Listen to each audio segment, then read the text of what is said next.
Hello दोस्तों, आप सभी का स्वागत है हमारे यूट्यूब चैनल एसएससी कोचिंग पे। दोस्तों, आज है 13 दिसंबर और 13 दिसंबर के जितने भी मोस्ट इम्पॉर्टेंट करंट अफेयर के क्वेश्चन होंगे सभी प्रश्न हम लोग इसमें करेंगे। इसमें राष्ट्रीय और अंतर्राष्ट्रीय करंट अफेयर के भी क्वेश्चन हम लोग देखते हैं। और यह क्लास आपको डेली सुबह 6 बजे यहाँ पर क्लास मिलती है। तो आप लोग वीडियो को एक बार लाइक शेयर जरूर कर दीजिएगा। और जो लोग चैनल को सब्सक्राइब नहीं किए हैं, आप लोग चैनल को सब्सक्राइब कर लीजिएगा, जिससे कि आपको डेली का करंट अफेयर यहाँ पे मिलेगा और सबसे पहले आपको नोटिफिकेशन मिलेगा। तो आप लोग बेल आइकन दबा लीजिएगा। तो चलिए स्टार्ट करते हैं हम लोग आज के पहले प्रश्न के साथ, ठीक ना। तो आज का पहला प्रश्न है, हाल ही में यूट्यूब ने किसके साथ साझेदारी की है जिससे भारत के छात्रों को शैक्षणिक सामग्री उपलब्ध कराई जाएगी।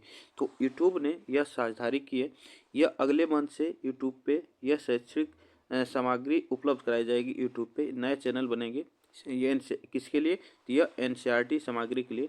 एनसीईआरटी यह एक से 12 तक के छात्रों को यह शैक्षणिक सामग्री उपलब्ध इस पर कराई जाएगी। यह बातें आप याद रखिएगा। अगर बात की जाए यह कितने भाषाओं में उपलब्ध कराई जाएगी, तो यह कितने भाषाओं में, याद रखिएगा 29 भाषाओं में यह उपलब्ध कराई जाएगी। 29 भाषाओं में यह जो इस पे यूट्यूब पे चैनल बनेंगे एनसीईआरटी के, तो यह 29 भाषाओं में इसे उपलब्ध कराए जाएंगे।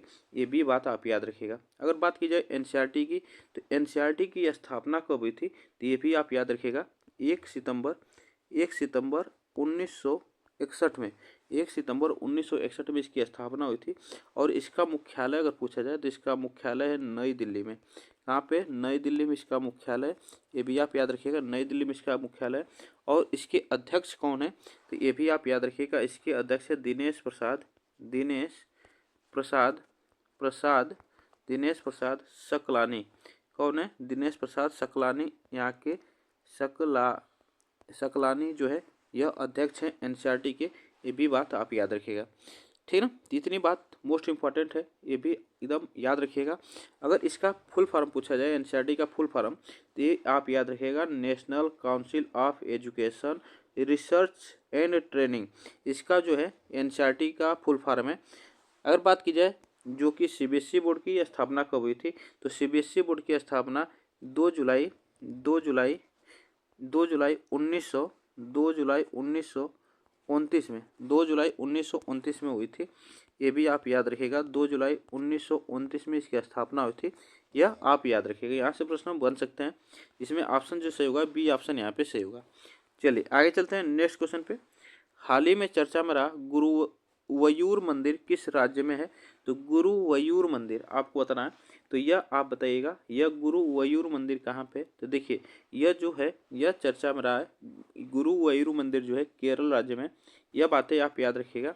अगर पूछा जाए अगर केरल की बात की जाए, तो केरल की राजधानी तिरुवनंतपुरम है। ये भी आप याद रखिएगा। और यहाँ के जो सीएम है यह आप याद रखिएगा, पिनराई विजयन यहाँ के मुख्यमंत्री है। ये भी आप याद रखिए, विजयन यहाँ के मुख्यमंत्री हैं। और यह इतनी मोस्ट इम्पॉर्टेंट आप प्रश्न पूछे जा सकता है एग्जाम में, जो कि अभी हाल ही में चर्चा में रहा है। अगर बात की जाए केरल की, तो केरल के जो प्रमुख मंदिर कुछ हैं उसको भी आप याद रखिएगा, कौन कौन मंदिर यहाँ पे जो कि एसएससी के एग्जाम में पूछा जा सकता है। तो देखिए सबरीमाला मंदिर जो है यह कहाँ पे है, तो ये भी आप याद रखिएगा केरल में, ठीक। अटक्कुकल जो भगवती मंदिर है, ये भी आप याद रखिएगा, अटक्कुकल यह आप याद रखिएगा। यह जो मंदिर है भगवती मंदिर है, ठीक ना। यह कहाँ पे? केरल में। और इसमें और बहुत से मंदिर हैं जो कि मोस्ट इम्पॉर्टेंट एग्जाम में पूछे जा सकते हैं। तो यह एक मंदिर है पद्मनाभ स्वामी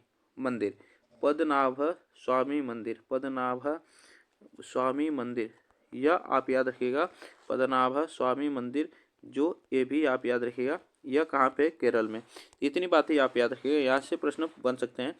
इसके बारे में थोड़ा सा जान लेते हैं। देखिए जो सुप्रीम कोर्ट का हाल ही में गुरुवयूर मंदिर के प्रशासन पक्ष में केरल उच्च न्यायालय के आदेश के खिलाफ एक याचिका पर विचार करने के लिए सहमत हुआ था।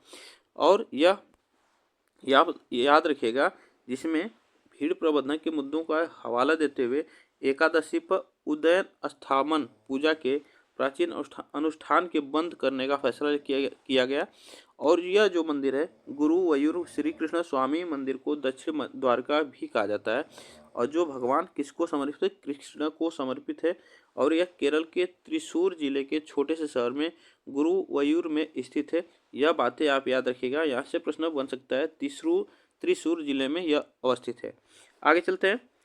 Directors of guilds of America award किसे लाइफ टाइम अचीवमेंट अवार्ड से सम्मानित किया जाएगा, यह आपको बताना है। तो यह आपको बताना है, यह अचीवमेंट अवार्ड किसे सम्मानित किया जाएगा, तो यह आप बताइएगा। देखिए यह जो है यंग ली को सम्मानित किया जाएगा, ठीक ना, यंग ली को सम्मानित किया जाएगा। और यह आप याद रखिएगा, यहाँ से प्रश्न बन सकते हैं। यह 37वें फिल्म मेकर बन जाएंगे, कौन, यंग ली, ठीक ना। यह अवार्ड जो पाने वाले होंगे 37वें फिल्म मेकर बन जाएंगे, ये भी आप प्रश्न बन सकता है, ठीक ना। यह आप याद रखिएगा, जो कि यह 77वें डायरेक्ट, यह जो अमेरिका में लाइफ टाइम अचीवमेंट अवार्ड दिया जा रहा है, यह 77वां अवार्ड होगा, directors guilds of America award. यह 77वां जो इसका अवार्ड होगा, इसके बारे में थोड़ा सा जान लेते हैं।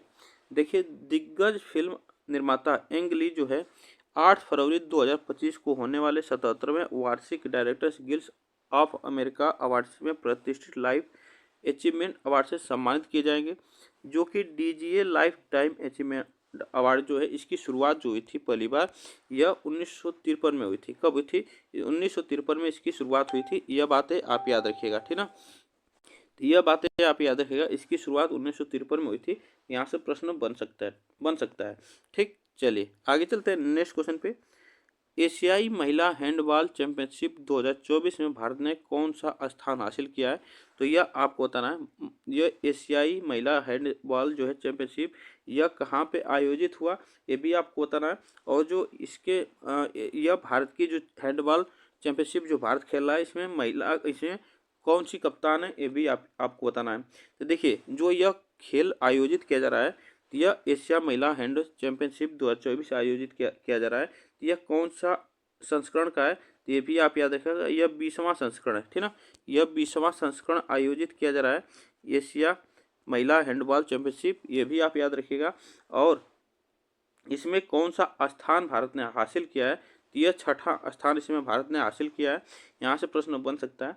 अब इसका आयोजन कहाँ पे किया जा रहा है, इसका आयोजन जो है नई दिल्ली में, कहाँ पे, नई दिल्ली में इसका आयोजन किया जा रहा है, ठीक ना। यहाँ पे प्रश्न याद रखिएगा। और यहाँ से प्रश्न पूछ सकता है कि जो महिला हैंडबॉल चैंपियनशिप खेला जा रहा है, उसमें भारत के कप्तान कौन है, तो ये भी आप याद रखिए, कैप्टन कौन है, अगर पूछा जाएगा तो दीक्षा कुमारी है। कौन है, दीक्षा कुमारी जो भारत का नेतृत्व कर रही हैं, भारत की हैंडबॉल चैंपियनशिप का, ये भी आप याद रखिएगा, ठीक ना। चलिए देखिए यहाँ पे कुछ बातें हैं।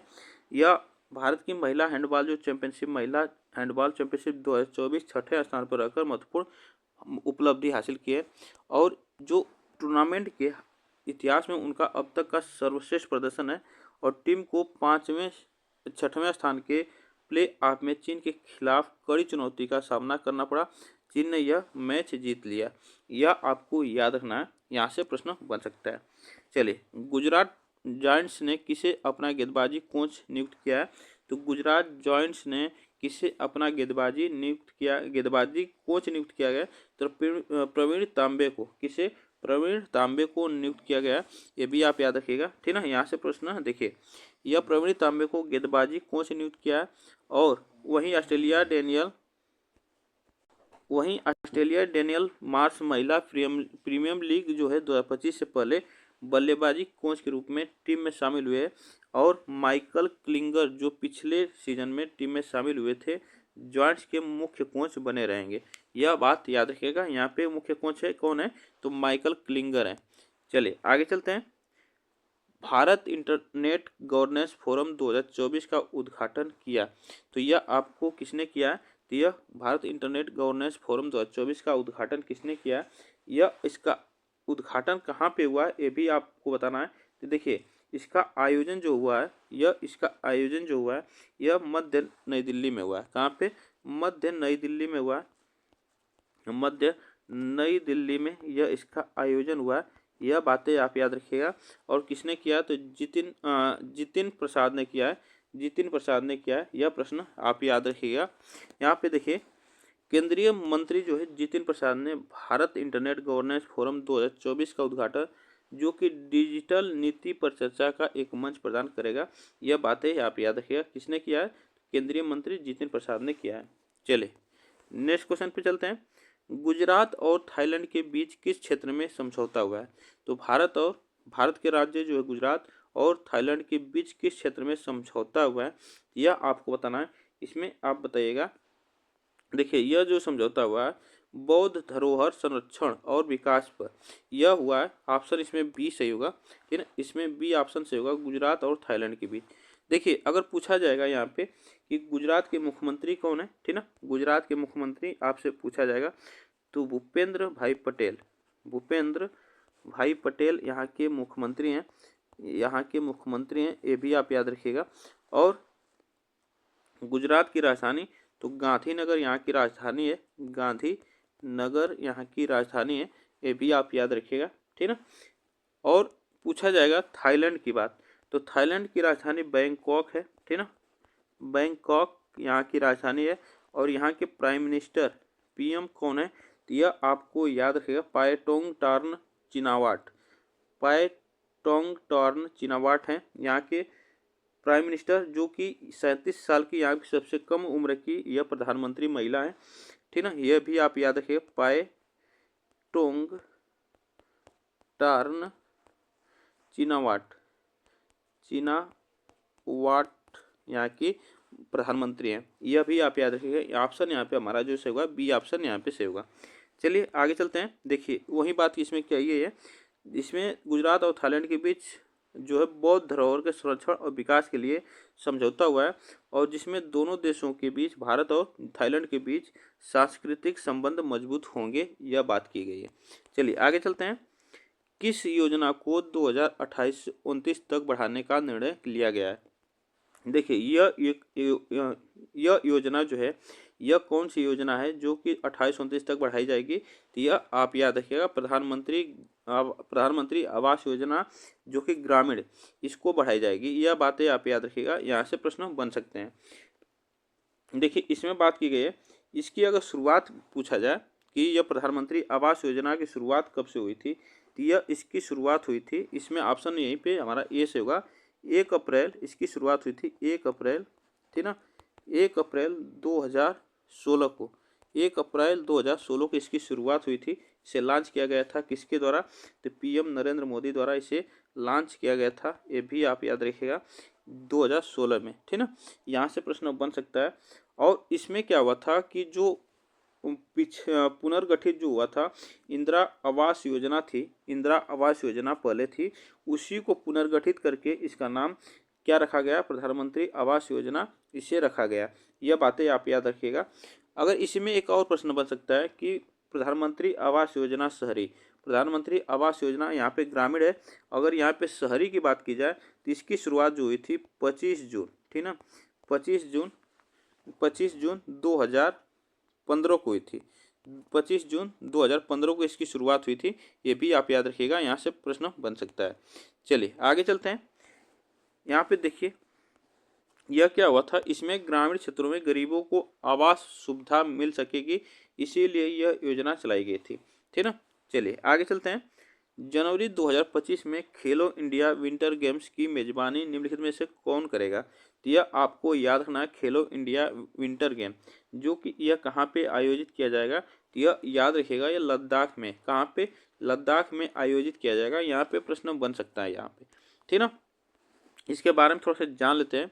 लद्दाख में जो है 23 से 27 जनवरी तक स्नो इवेंट की मेजबानी करेगा, जबकि जम्मू कश्मीर 22 से 25 फरवरी 2025 तक स्नो इवेंट की मेजबानी करेगा। इसमें जम्मू कश्मीर और लद्दाख दोनों मेजबानी इसके करेंगे। और विंटर गेम की शुरुआत जो है खेलो इंडिया सीजन के साथ होगी, जिसमें यूथ और पैरा गेम्स अप्रैल 2025 में बिहार में आयोजित किए जाएंगे। ये भी आपको याद रखना, यूथ और पैरा जो गेम है अप्रैल 2025 में बिहार में आयोजित किए जाएंगे। इसमें बात की गई खेलो इंडिया विंटर गेम 2020 में इसकी शुरुआत हुई थी। कहाँ पे कब हुई थी? 2020 में इसकी शुरुआत हुई थी और पहले संस्करण में 306 महिलाओं सहित 1000 एथलीट ने इसमें भाग लिया था। यह आप याद रखिएगा, इसकी शुरुआत 2020 में हुई थी। चलिए आगे चलते हैं। केंद्रीय मंत्री नितिन गडकरी ने कहा बाउमा कॉन एक्सपो 2024 का उद्घाटन किया है। तो यह आपको बताना, यह इसका उद्घाटन किया है ग्रेटर नोएडा में। कहाँ पे? नितिन गडकरी जो है यह इसका उद्घाटन ग्रेटर नोएडा में किया है। देखिए, यह भारत के प्रमुख निर्माण, खनन और बुनियादी ढांचे के व्यापार मेले जो है बाउमा कॉन एक्सपो 2024 का उद्घाटन जो है ग्रेटर नोएडा के इंडिया एक्सपो सेंटर में किया गया है। तो यह आपको याद ना, कहाँ पे? इंडिया के एक्सपो सेंटर में इसका उद्घाटन किया गया है, ग्रेटर नोएडा में, ठीक ना। चलिए आगे चलते हैं। यहाँ पे देखिए मोस्ट इंपॉर्टेंट प्रश्न, इसको आपको याद रखिएगा, आईएमपी के रूप में लगा लीजिएगा। देखिए, एशियाई विकास बैंक एडीबी ने भारत के वित्त वर्ष 2025 के सकल घरेलू उत्पाद की जीडीपी जो है वृद्धि दर के पूर्वानुमान को 7% के पिछले अनुमान से घटाकर कितना कर दिया है? यह आपको बताना है। यह कर दिया है 6.5%। यह किसने किया है? तो एशियाई विकास बैंक ने घटाकर कितना कर दिया है? 6.5% कर दिया है। 7% से घटाकर 6.5% कर दिया है। यह आपको बताना, याद रखना है। देखिए, इसमें बात की गई है जो एक एशियाई विकास बैंक है उसका 2025 के लिए भारत के सकल घरेलू उत्पाद जो जीडीपी है भारत की वृद्धि दर के पूर्वानुमान को 7% पहले रखा था। अब उसको क्या किया है 2025 में, इसे अब घटाकर कर दिया, इसका अनुमान लगाया है 6.5% कर दिया है। जो कौन? एडीबी, एशियाई विकास बैंक ने। इससे पहले 2024 में एशिया और प्रशांत क्षेत्र की अर्थव्यवस्था में 4.9% की वृद्धि होने की उम्मीद थी। ये भी आप याद रखिएगा, ठीक ना। यहाँ पे प्रश्न ऐसे बन सकते हैं। तो आज के लिए बस हम लोग इतना ही प्रश्न करेंगे। आप लोग बताइएगा यह प्रश्न कैसे लगे, और वीडियो को एक बार लाइक शेयर जरूर कर दीजिएगा। और यह क्लास आपको डेली सुबह 6 बजे यहाँ पे मिलती है। यह आप लोग चैनल को सब्सक्राइब कर लीजिएगा जिससे कि आपको डेली का करंट अफेयर यहाँ पे मिलता रहेगा। फिर मिलेंगे नेक्स्ट वीडियो में, तब तक के लिए थैंक यू सो मच आप सभी को।